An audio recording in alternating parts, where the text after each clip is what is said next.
Hey friends, it's Rosalind. Welcome back to our gardens and our tiny farm. I thought since we are at the end of 2024, I would just give a little recap of the spring garden and the early summer garden. And the next week, I'll probably do a late summer recap as well as a fall recap of the garden. If you don't already, I just highly encourage you to keep a garden journal throughout this next year because it is amazing how much transformation can actually take place in your garden in one season. Now, the videos I am about to show you are mostly taken with my phone camera, so I didn't take them in wide angle, so they might not completely fill up your screen, but I hope that this video will just encourage you to start planning your garden for next season as well as get you excited for this next spring's gardens. So make yourself something cozy to drink and let's get started. We'll start in the new perennial cut flower garden. This is a project we started in October of last year by laying down our borders, placing cardboard on the grass, and topping it with manure compost. But then this past spring, I almost gave up on the garden when the weeds started taking over. But Harley, my husband, helped me get the weeds under control, and by midsummer, it looked a lot better. This fall, we added a arbor and a bench to the new garden. Looking at it now, it gets me so excited to start planting the new garden this next spring and all the possibilities this garden holds. The patio garden. In early spring, we decided to extend this garden, make it wider. So I drew the outline. We dug up the grass this time so we wouldn't have to deal with the weeds. Then I laid down cardboard to smother any weeds that might try to come up. By early summer, I laid a pathway in here and planted it full of annuals.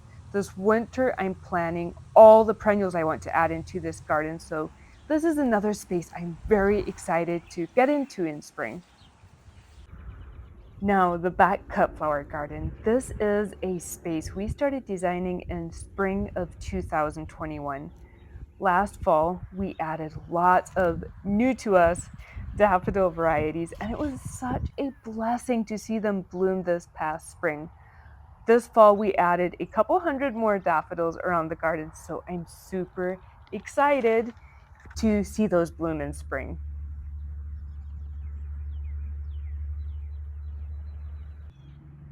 On to the tulips. I had 1,200 tulips planted into this patch.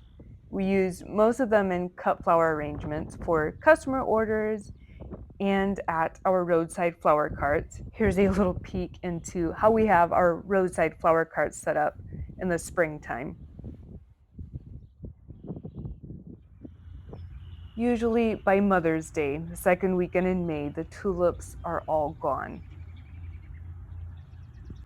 It is always hard for me to figure out which is my favorite, the early spring garden or the late spring garden. By the time the tulips and the daffodils are gone, the peonies and the alliums and iris start blooming, and it's glorious. And then usually by the time the peonies start fading away, the foxglove, the hollyhocks, and the poppies start blooming, and it's just a whole another glorious season in the garden. In June, when the hollyhocks and the poppies are blooming, that's also when the roses and the lilies start blooming and the clematis. It's just a beautiful time in the cottage cutting gardens. Well, friends, I hope you enjoyed this recap of the spring and the early summer garden. Next weekend, I will share a recap of the late summer and early fall garden. Have a wonderful week, friends, and I will see you right back here next Saturday. Bye.